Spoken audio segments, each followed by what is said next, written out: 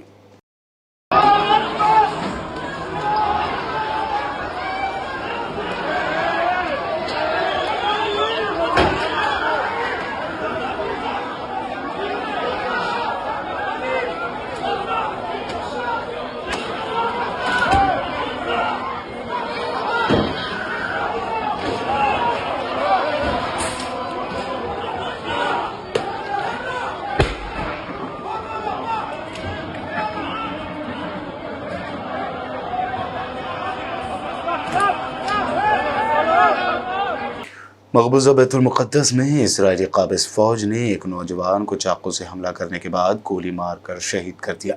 इस चाकू हमले में एक यहूदी आबादकार ज़ख्मी हुआ है। अबरानी मीडिया ने बताया कि नौजवान को काबिज़ फ़ौज ने मकबूजा बैतुल मुक़द्दस में अल मसर्रा महल्ले में काबिज़ पुलिस हेडक्वार्टर के सामने लाइट रेलवे स्टेशन पर गोली मारी। मुक़ामे वाक़े से मिलने वाली एक वीडियो टेप में फ़लस्तीनी मज़ाहमतकार को शदीद ज़ख्मी हालत में खून में लथपथ बताया गया है। इसराइली मीडिया ने इतला दी है कि एक आबादकार जिसकी उम्र 25 साल थी वो इस हमले में ज़ख्मी हुआ है।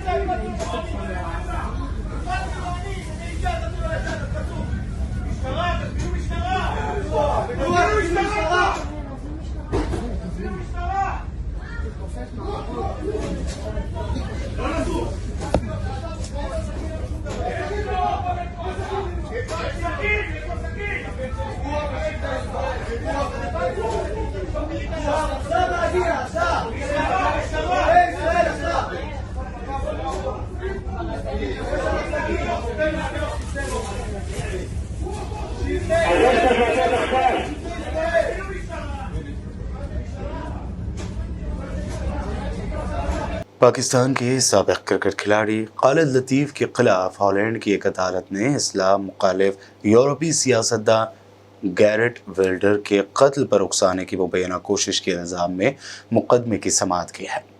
पाक क्रिकेटर खालिद लतीफ़ पर सन 2018 में इस्लाम मुखालिफ डच सियासतदान को मौत की धमकी देने का इल्ज़ाम है, लेकिन वो अदालत में पेश नहीं हुए। वो पाकिस्तान में रहते हैं और हॉलैंड का पाकिस्तान के साथ हवालगी का कोई मुआहदा भी नहीं है। हॉलैंड के सरकारी प्रोसिक्यूटर्स ने अदालत को बताया कि क्रिकेटर खालिद लतीफ़ ने वेल्डर्स को कत्ल करने का मुतालबा किया था और इसके लिए $23,000 के इनाम की भी पेशकश की थी। काबिल ज़िक्र है कि 2018 में जब इस्लाम मुखालिफ डच पॉलिटिशियन गैरेट विल्डर्स ने पैगंबर इस्लाम के कार्टून्स का एक मुकाबला मुनक़्क़द करने के अपने नापाक मंसूबे का ऐलान किया था, कई जानिब से जान से मारने की धमकियां मिलने के बाद और ख़ास तौर पर पाकिस्तान में होने वाले शदीद मुजाहरों के सबब गैरेट विल्डर्स ने इस मुबैना कार्टून्स का मुजवज़ा मुकाबला कैंसिल कर दिया था। नाइजर के बाद अब एक और अफ्रीकी मुल्क गाबोन में फ़ौजी बगावत हुई है। तेल से मालामाल अफ्रीकी मुल्क गाबोन के फ़ौजी अफसरान ने सदर अली बोंगो के तीसरे सदारती इंतखाब जीतने पर हुकूमत का तख्ता उलटने का ऐलान कर दिया है। आज सुबह मीडिया पर आने वाले फौजी अफसरान का कहना था कि वो तमाम हिफाजती और दिफाई क़ुव्वतों की नुमाइंदगी कर रहे हैं। फौजी अफसरान का ये भी कहना था कि इंतखाबी नताइज को मनसूख करते हुए तमाम सरहदों को ताहुक्म सानी बंद कर दिया गया है और तमाम रियासती इदारे भी ख़त्म कर दिए गए हैं। सदर अली बोंगो का ख़ानदान अफ्रीकी मुल्क गबून पर 56 साल से हुकूमत कर रहा है। दूसरी जानिब बागी कमेटी ने एक बयान में कहा है कि सदर अली बोंगो को उनके घर में नज़रबंद कर दिया गया है। ये भी बताया गया कि बोंगो के बेटों में से एक को वतन से गद्दारी की बुनियाद पर गिरफ्तार भी किया जा चुका है। इस दौरान नज़रबंद सदर अली बोंगो की जानिब से एक वीडियो पैगाम भी रिलीज़ किया गया, जिसमें वो फौजी बगावत के खिलाफ आलमी बिरादरी से आवाज़ उठाने की अपील कर रहे हैं।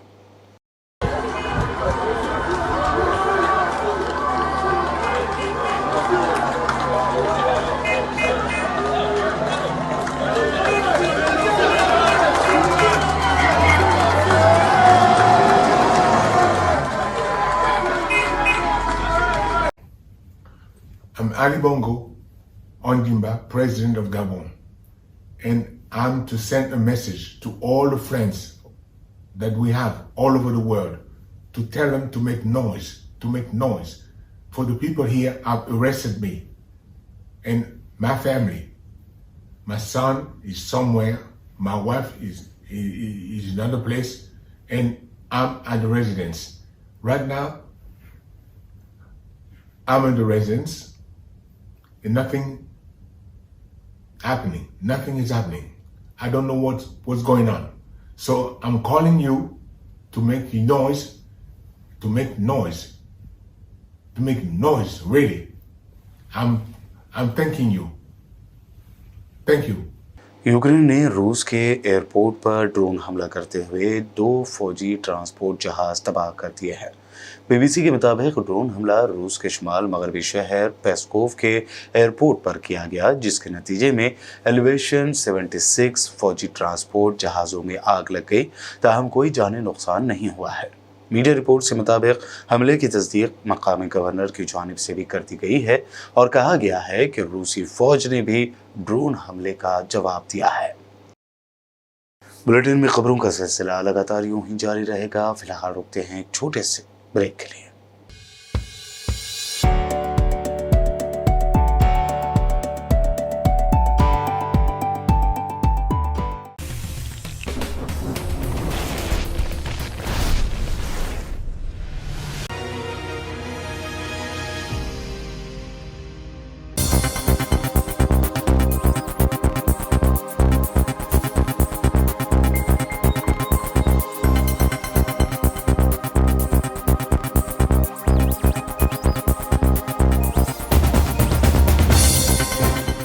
ब्रेक के बाद अब देखते हैं अहम नेशनल न्यूज़।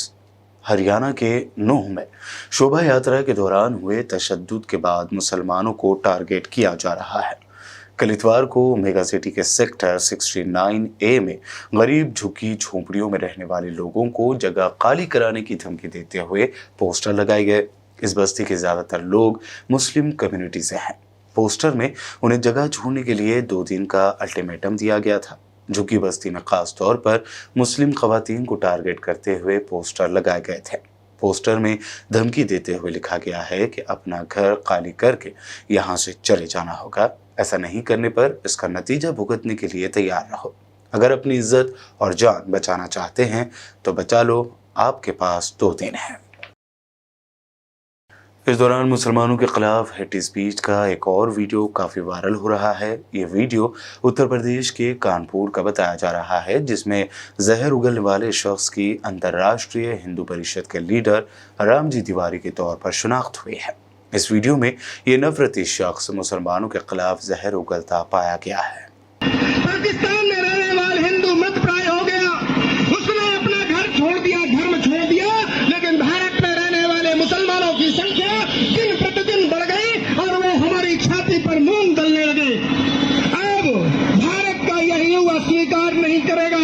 भारत में राष्ट्रीय बजरंग दल के नेतृत्व में युवाओं की फौज खड़ी होगी, जो देश में हिंदुत्व शक्ति के जागरण का काम करेगी।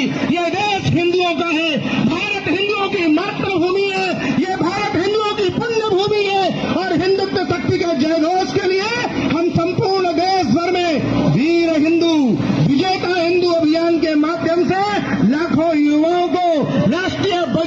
माध्यम से देश में हिंदुत्व शक्ति खड़ी करेंगे और एक न एक दिन इस्लामाबाद, लाहौर, रावलपिंडी में भगवा ध्वज लहरा कर रहेंगे।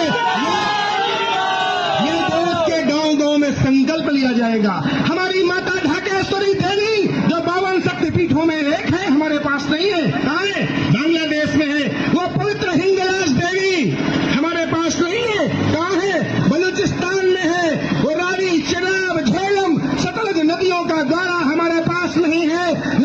नानक ननकाना साहेब हमारे पास नहीं है। वो भगत सिंह, राजगुरु और सुखदेव की समाधियां हमारे पास नहीं है। भगवान राम के पुत्र लव के द्वारा बसाया गया लाहौर हमें चाहिए। भगवान राम के पुत्र उसके द्वारा बसाया गया कसूर हमें चाहिए। वो सिंध हमें चाहिए, वो बलूचिस्तान हमें चाहिए, वो पूरा का पूरा पाकिस्तान, वो पूर्वी पंजाब सिंध हमें चाहिए।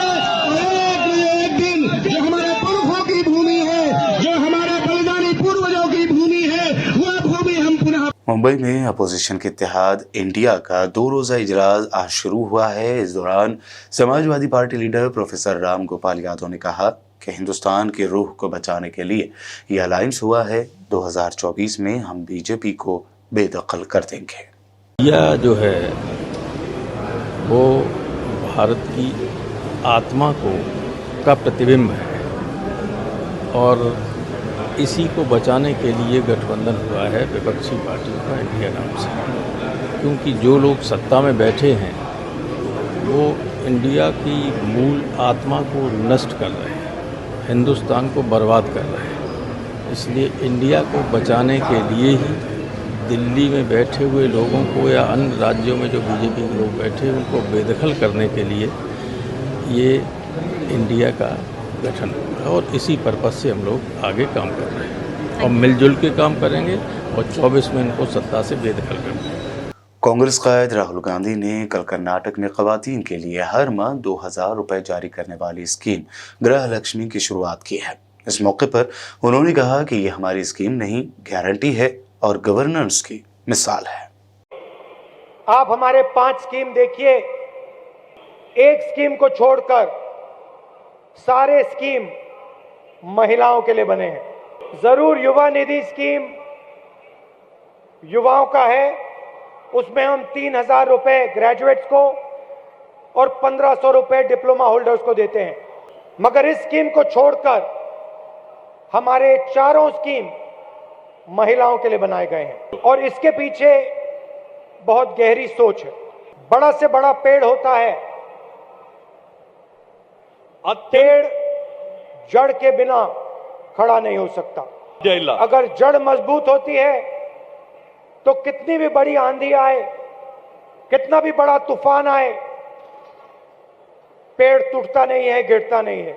कोई इमारत बनती है तो फाउंडेशन के बिना इमारत खड़ी नहीं हो सकती। जितना मजबूत फाउंडेशन बनता है उतनी ही मजबूत इमारत होती है। भारत जोड़ो यात्रा में हजारों महिलाओं से मैं मिला। कर्नाटक में हम तकरीबन 600 किलोमीटर चले और मैंने आपसे बात की और चलते मुझे एक बात गहराई से समझ आ गई कि महंगाई की चोट आपको लग रही है, चाहे वो पेट्रोल हो, डीजल हो, गैस सिलेंडर हो, अंत में चोट हमारी माताएं बहनों को लगती है। हजारों महिलाओं ने मुझे कहा कि महंगाई को वो सह नहीं पा रही हैं। चलते चलते मुझे बात समझ आई कि जो कर्नाटका की महिलाएं हैं वो इस प्रदेश की नींव है, फाउंडेशन है। जैसे पेड़ जड़ के बिना खड़ा नहीं हो सकता, वैसे कर्नाटक हमारी माताओं बहनों के बिना खड़ा नहीं हो सकता है। कांग्रेस कायदीन जयराम रमेश, पवन खेड़ा व दीगर ने प्रेस कॉन्फ्रेंस करते हुए मोदी सरकार पर संगीन इल्जाम लगाए। उन्होंने इस दौरान पीएम मोदी के चहेते दोस्त कहते हुए भी तंज किया है। हमारे प्रधानमंत्री ने अपनी बुलंद आवाज उठाई और मांग की कि G20 को इस विषय पर नेतृत्व दिखाने की जरूरत है।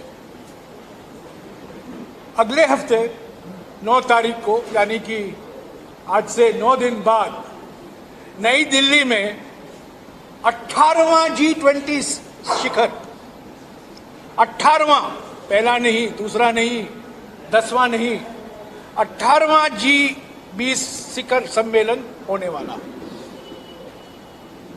और आज सभी अखबारों में, अमेरिका के अखबार, इंग्लैंड के अखबार, हमारे देश के अखबारों में खुलासा हुआ है जिस तरीके से एक प्रधानमंत्री के चहीते दोस्त, प्रधानमंत्री के पसंदीदा उद्योगपति, पूंजीपति ने शेल कंपनियों का इस्तेमाल किया है, सेबी के सारे नियमों का उल्लंघन हुआ है। ये सब खुलासा आज अखबारों में है। मैं इस पर ज्यादा नहीं कहूंगा। अभी 5 बजे को राहुल गांधी जी आपको संबोधित करेंगे।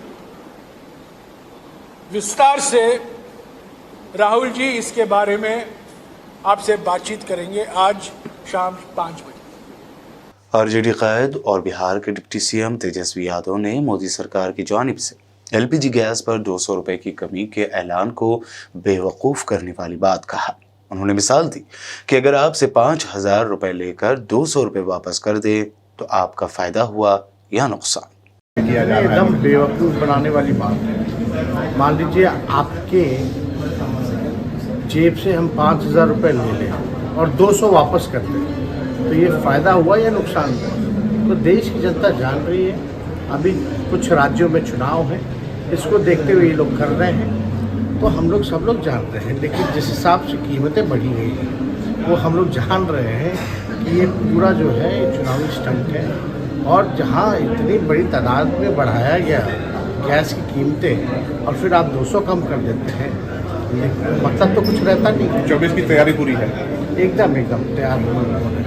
छत्तीसगढ़ के सीएम भूपेश बघेल ने मीडिया से बात करते हुए गैस सिलेंडर पर 200 रुपए की कमी के ऐलान पर बीजेपी हुकूमत से 3 सवाल पूछे हैं। साथ ही उन्होंने मुतालबा किया कि जितनी रकम एक सिलेंडर के पीछे बढ़ाई गई उतनी कम होनी चाहिए।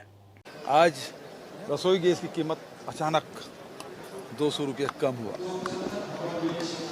आपको याद होगा जब हिमाचल प्रदेश का जब चुनाव हो रहा था और उस चुनाव हुआ और उस समय 1 लोकसभा 3 विधानसभा हारे, तो डीजल और पेट्रोल के भाव अचानक गिरा था।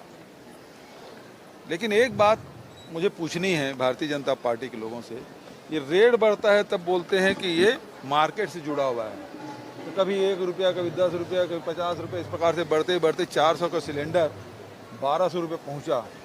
और ये गिराने वाला काम कौन करता है? बढ़ाने वाले तो मार्केट का नाम ले देते हैं। लेकिन 200 रुपये कम किया, इसका फैसला किसने किया? तो जो घटा रहा है वही बढ़ा रहा है।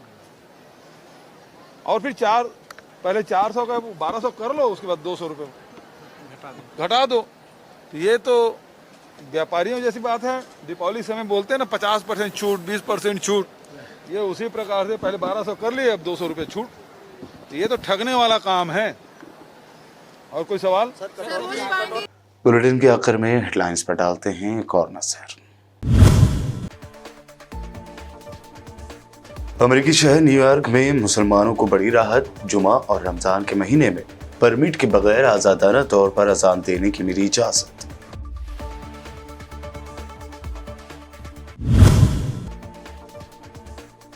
सफा के इस्राएली फौजियों ने मस्जिद अक्सा में नमाजियों के साथ की मारपीट। मकबूजा बैतुल मुक़द्दस में चाकू से हमले में एक आबादकार जख्मी। हमलावर को गोली मार कर किया गया ढेर।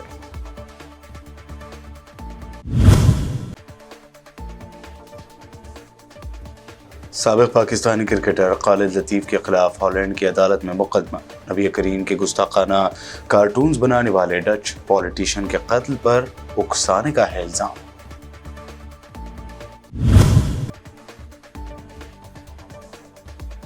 हरियाणा के नूह में तशद्दुद के बाद मुसलमानों को किया जा रहा है टारगेट। झोपड़ियों में रहने वाले गरीबों को फौरी बस्ती खाली करने के लिए 2 दिन का दिया गया अल्टीमेटम।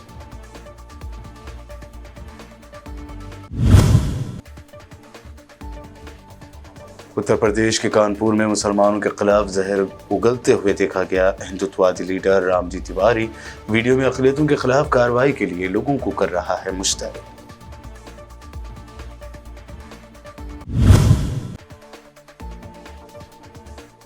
और सिलेंडर पर 200 रुपये कम करने पर तेजस्वी यादव ने कहा, यह बेवकूफ़ी है। अगर आपसे 5,000 रुपये लेकर 200 रुपये वापस कर दें तो आपका फायदा हुआ या नुकसान। वर्ल्ड न्यूज़ में ये थी अब तक की अहम नेशनल व इंटरनेशनल न्यूज़। मज़ीद ताज़ा तरीन अपडेट्स के लिए देखते रहिए BBN चैनल। BBN चैनल के व्यूअर्स के लिए एक अहम इत्तला। अब BBN चैनल का टेलीकास्ट भारत भर में हो रहा है। हमारे व्यूअर्स भारत में कहीं भी टीवी पर अब BBN चैनल देख सकते हैं। स्क्रीन पर BBN चैनल की टेलीकास्ट डिटेल्स दस्तयाब हैं। इसके अलावा भारत भर में किसी भी एरिया में अगर आप BBN चैनल देखना चाहते हैं तो आप अपने केबल ऑपरेटर को इसके लिए कह सकते हैं। आपकी डिमांड पर वो ज़रूर BBN चैनल टेलीकास्ट करेंगे, क्योंकि BBN एक फ्री टू एयर चैनल है। इसके लिए आपको सिर्फ हमारे दिए गए नंबर पर केबल ऑपरेटर से कॉल या व्हाट्सएप पर मैसेज करवाना है। हम आपके केबल ऑपरेटर तक BBN चैनल पहुंचा देंगे, जिससे वो आपके एरिया में टेलीकास्ट कर सकते हैं। इसके लिए चैनल की हमारी पूरी टीम लगातार काम कर रही है ताकि आप तक BBN चैनल को पहुंचाया जाए। इसके अलावा BBN चैनल को भारत भर में रिपोर्टर्स की ज़रूरत है। अगर आप सहाफ़ी हैं और BBN चैनल से जुड़ना चाहते हैं तो आप भी दिए गए नंबर पर रब्त कर सकते हैं।